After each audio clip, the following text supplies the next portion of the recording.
The Korean calm method, how to settle a tantrum in 60 seconds. Your child is crying again, loud, relentless, heart-piercing. Not because something tragic happened, but because their favorite spoon is in the dishwasher, or the cereal box is empty, or the toast has a corner that looks wrong.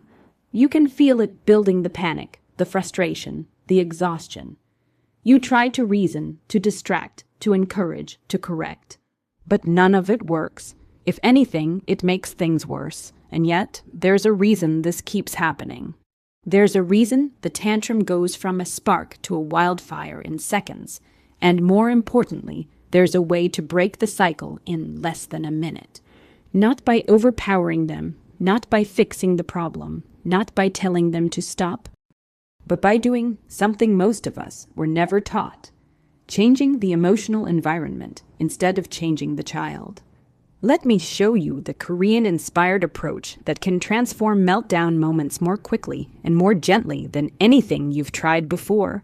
Why your usual reactions don't work. When a child floods with emotion, their brain becomes overwhelmed.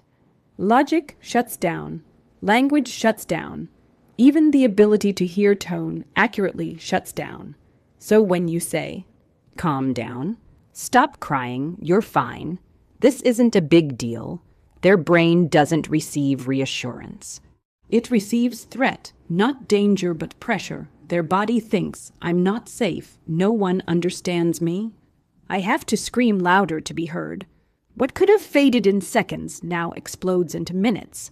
And you trying everything you know feels stuck in the same loop over and over. Where Korean caregivers do something different. In many Korean families, there's a cultural approach that looks simple but is incredibly powerful. It's built around calm presence, not control. Instead of rushing to fix the emotion, they anchor the child. They offer closeness, steadiness, and warmth before any words, lessons, or corrections. This quiet technique is rooted in a cultural value that emphasizes shared emotional space. A kind of steady, connected energy between people, and children respond to it almost instantly. The story many Korean adults know well. Picture this. A little boy is wailing because his toy snapped in half. His grandmother doesn't lecture him about taking care of his things. She doesn't ask him to stop the noise. She doesn't tell him to use his words. She simply sits beside him. Her breathing is steady. Her expression is soft. Her hand rests gently on his back. No rush, no pressure. Just presence. And slowly, so slowly, you could miss it, his body relaxes. His shoulders drop. His cries shift from frantic to release. He nestles into her side. That's the power of emotional grounding. Why this works, the science behind the calm. Children do not regulate themselves. They borrow regulation from the adults around them. Your heartbeat, your breathing, your posture, their cues their nervous system reads instantly. When you get tense, they tighten. When you get louder, they escalate. When you attempt control, they resist. But when you slow down, something extraordinary happens. Their emotional brain receives the message. You're safe. You're not alone. You don't need to fight. This process is called co-regulation. It's the foundation of emotional development, and yes, you can use it during any meltdown. The Korean calm method, the 60-second reset. I'm going to walk you through this entire method. It takes 1 minute. It feels strange at first, but it works deeply, reliably, and quickly. Let's go step by step. Step 1. Slow everything about you. The moment the meltdown begins, or even when it's at full intensity, your first job is to slow yourself down. Take a deep, real breath. Soften your shoulders. Relax your jaw. Move your body more slowly. Children read these cues faster than words.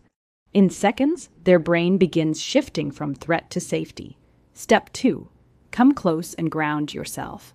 Move toward your child calmly and lower yourself to their height.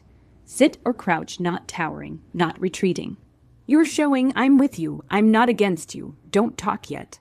Your silence is not punishment, it's an invitation.